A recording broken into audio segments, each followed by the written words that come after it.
Hello guys, welcome back to What's This Weapon? And it's a what is this box? Because we have a cased firearm for you. You can probably deduce, well, if you haven't deduced from the image that you may have seen on social media, it is in fact a pistol that's inside this box. So let's get it open. So this will just about sit open without straining the hinges. So yeah, so we'll leave it like that. Actually, let me just show you. Lovely label in the lid here. Always nice to have a full case set with the label.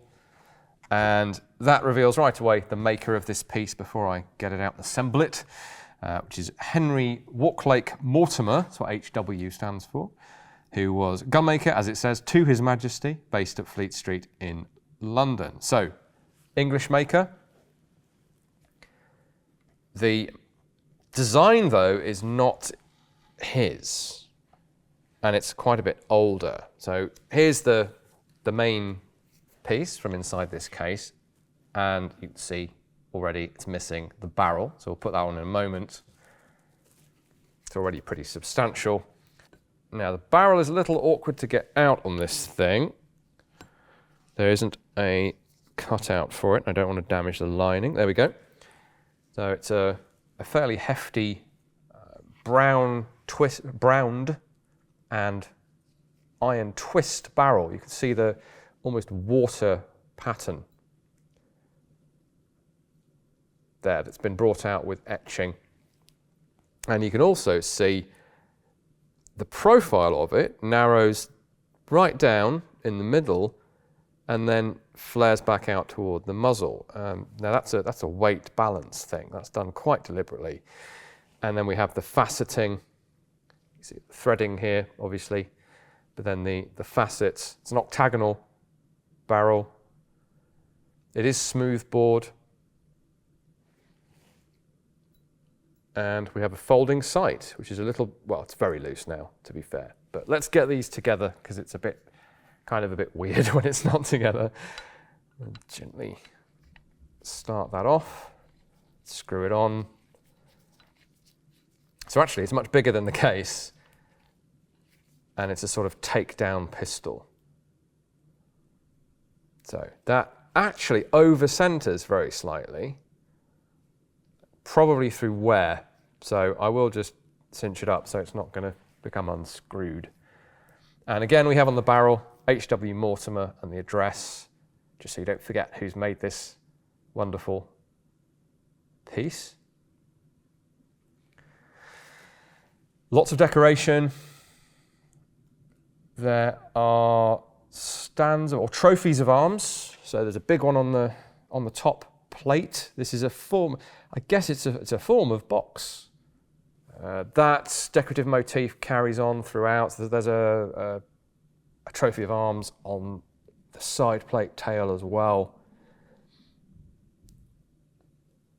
And another on the trigger guard here, which is still very bright. There are a number of, you'll notice them as I show you the gun, there are still several very sort of lustrous, bright, niter blued components. So the trigger guard and the trigger are two of those. So they're really bright blue compared to the rest of the gun. This cover, securing nut effectively on the side here, that's also niter blued. So there's a mixture of browning and bluing on this thing. Heavily, deeply checkered stock as well, which is decorative as well. So the other theme on here, apart from trophies of arms, which are very military, it's sort of representing capturing the enemy's kit essentially, which is relevant to the owner of this thing. The other theme is foliage, basically, leaves, petals. There are petals engraved into a couple of features on here. It's pretty elaborately decorated. You'll have seen that it's flintlock mechanism, not massively unusual, but the rest of it's very unusual. So let me show you. This is what's known as a Lorenzoni. Now, this is what an Italian gunmaker to the Medici family in the 1660s, Michele Lorenzoni, he was originally credited for, well, sometimes still is, with this system that I'm about to show you. It seems like that's at the very least disputed and quite possibly not the case. There's a Giacomo Berselli working at the same time who is probably, or more likely to be the originator. It's pretty confused. There's also a credit to an Abraham Hill who patented an absolute laundry list of wacky firearms designs in 1664, although quite vaguely described. I've never seen a full patent description for that. I don't think they really had them in the 1660s. That seems to be a red herring. None of the brief descriptions of gun mechanisms that attributed to Hill are anything like this, as far as I can tell. So you can ignore Abraham Hill. It's not an English invention. This is an English-made version of it from later on. So the mechanism, people still call them Lorenzonis. I'll probably have to continue calling it a Lorenzoni, or Berselli if you prefer. It's all about this long lever on the side, which you'll have seen already. And that's it on the other side, of course. Now, what's that doing? Well, you can see through this witness hole on the top that there's a drum. It's like a bit like a revolver cylinder, but it's revolving vertically. And that actually allows you, so if you operate it like that, you see there's a divided compartment there. That's the powder chamber for the gunpowder. And then at this maximum extension position, there is a non-divided chamber, effectively, and that is the bullet carrier, or the ball carrier, if you prefer. So we know that there's powder and ball in here somehow. Where are they coming from? Well, there's a magazine in the grip. That's the door, beautifully fitted bit of iron here that keeps it shut. And the circular portion, and that's how you insert the balls, is also decorated. So if we pull down on this catch, it springs open, literally springs open. There's a flat spring in here. And that opens up the bullet magazine. Bullet magazine would normally be a weird thing to say, but in this case it's true. It's literally a magazine for bullets, as opposed to cartridges.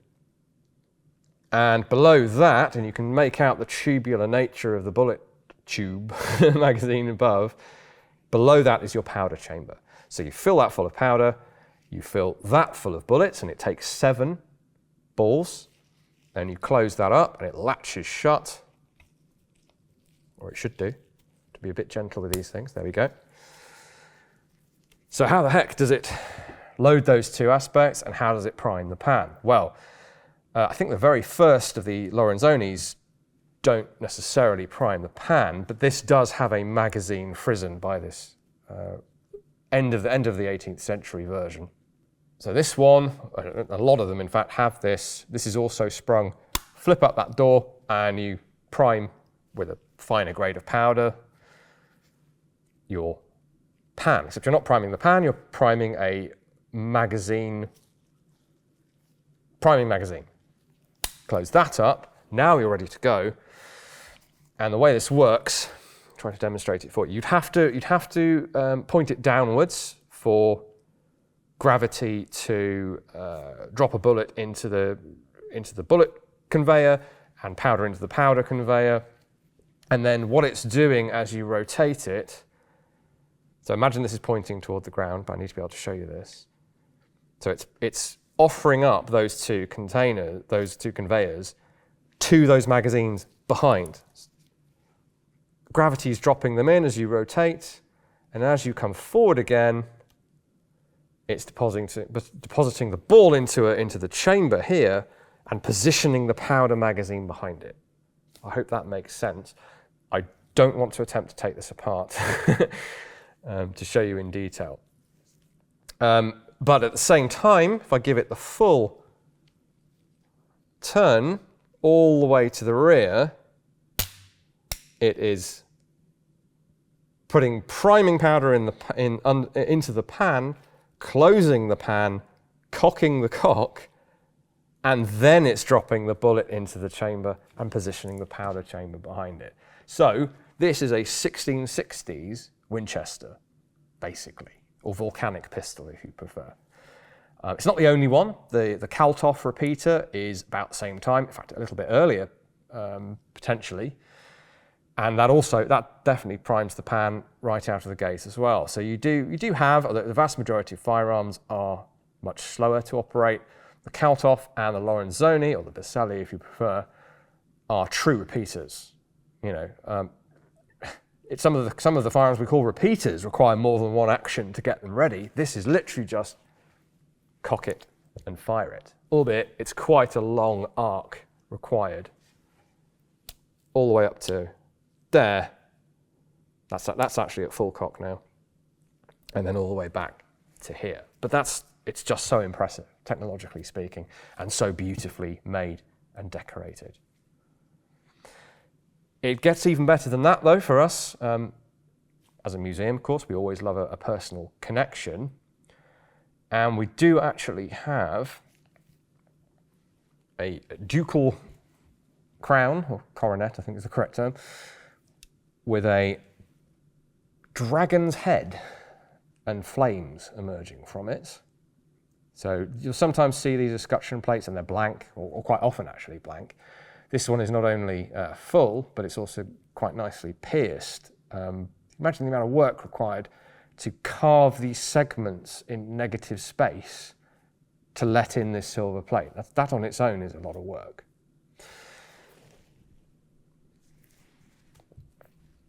And then on the lid of the case is our other bit of evidence. Now, we could have trawled through the Burke's Peerage and just gone off the family crest, but actually, luckily, we also had on the handle of the lid, so you can actually carry this around when it's shut, although I wouldn't dare trust the latches, it says Captain South. So that all fits. The South name, the Wiltshire Souths, fits with the family crest on the escutcheon, and Captain, military rank of course, fits with the trophies of arms on this pistol. It doesn't necessarily fit with the pistol as a military weapon, because it really isn't. It's a curiosity. It's fully functional. When they're made to this standard, you might not even have concern about them blowing up in your hand, but that is a concern. You've got to have a perfect fit of metal to metal as that thing rotates, otherwise you're going to have a flash through into the powder magazine, which is going to detonate and throw bits of metal and wood and pistol balls in a radius. So you're effectively holding on to a grenade. If it's well made, well maintained, probably not a problem. But I've read of one Lorenzoni type firearm that exists still in bits from having blown up. So whether that's overstated or not, I'll leave that to you. So from the form of the name and the address on here, we can date this piece pretty precisely. That form of the name and address pins us right down to 1783 to 1800. So we can comfortably say circa 1790 for this thing, which again fits with Captain South. The slight problem we've got in identifying Captain South is that there are two Captain South that fit this bill. Both military men, obviously, both around at that time, both with family ties to areas very close to Wiltshire.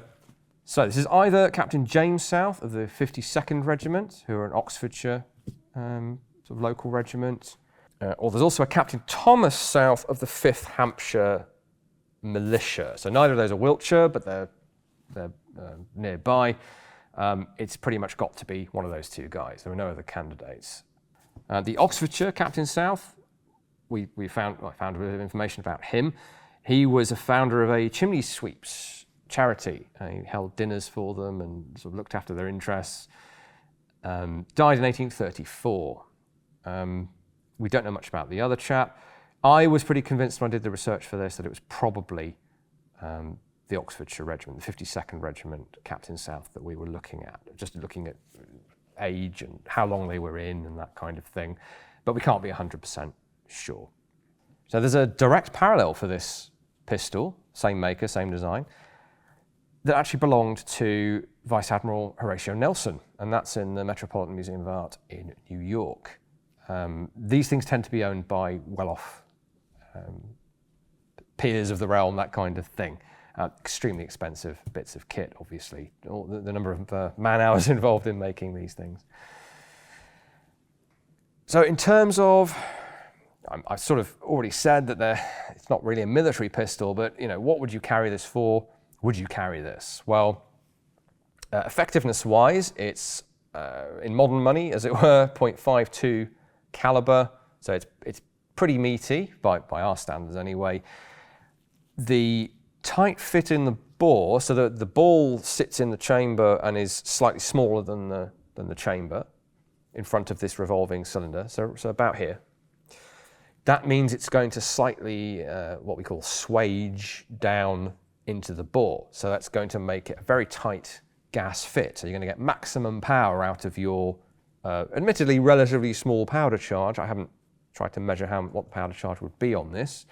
I'd like to do that, if I can do that without causing any damage to the thing or leaving any grains of something inside. But it's relatively small compared to some sort of military holster pistol or something. But still, a bit like a turn-off barrel pocket pistol where you're getting maximum use burn out of your powder, that would give it a bit of an edge. On the other hand, it's not rifled, so if your ball is getting a slight bit of lead shaved off the outside, or squished rather, it's going to come out ever so slightly oblong, and it's going to tumble, so that would potentially affect accuracy. In terms of size and weight, it's the size of a horse pistol. It's long, it's heavy, it's not terribly well balanced because of this mechanism, but awkward to carry. There's no way to carry it on a belt. You wouldn't want to put something like this in a holster on a horse for obvious reasons. Not one made as beautifully as this, and they nearly all are made beautifully because they're expensive. So realistically, you are keeping this at home for, I guess, perhaps home defense. More realistically, as a sort of curiosity, maybe take it to the range and show off with it. We've said this before quite a bit on this channel. Or you might be keeping it, probably are keeping it. It's got a lid on the, it's got a handle on the lid. In its case, you could travel with it. You could have it under a stage coach seat, for example, a coach seat. The case has everything in there you'd need. The bullet mold, which actually has 36 marked on it. That's 36 bore. That's the period term for its caliber. It's got a little, that's for cutting off the sprue when you mold. So you pour in your hot lead, that leaves a peg sticking out of lead called a sprue. You then put the bullet in there, snip off the sprue and maybe dress it off a bit, make it nice and cylindrical, making your own bullets. That's standard for muzzle loading pistols. This isn't muzzle loading, this is breech loading, but same applies. There's also a spanner, like on a turn-off barrel pocket pistol, for cinching up that barrel. Now, sadly, for probably reasons of over screwing on and off, this is over center, so you could tighten this down with this, but the sights wouldn't align or wouldn't be vertical. So, but nonetheless, you have your spanner. You have a turn screw that allows you to take this apart for cleaning, which would be quite important. You don't want black powder fouling from corroding the inside of this thing. Apart from anything else, that's going to make it more risky, opening up flame paths to the magazine, as mentioned. And there is a nice leather-covered copper, or brass rather, powder flask. And a bit like the pocket pistols we looked at some time ago, there's also a magazine built into the powder flask for bullets. So in theory, everything you need to load and fire this thing in a pinch is in the flask. And something that wasn't on that percussion set of pistols with a clever flask that we looked at is a sliding lid in the base, and that's for your pistol flints. So you could keep 2 to 3 spare flints in here as well. So between the pistol and this, in theory, you've got everything you need. In reality, it's a prestige piece of kit. You're not going to be toting it around everywhere. But it would certainly do the job if you did. Thanks for watching this episode, guys. Do check out our social media accounts. We've got Facebook, Instagram, Twitter, and our website, our collections online site as well, for more information on the collection. Obviously, come and visit us if you can. If you're in the UK or if you're visiting these islands, we have 3 different museum sites that you can come and visit. All information is on the website, but we'll see you again next time.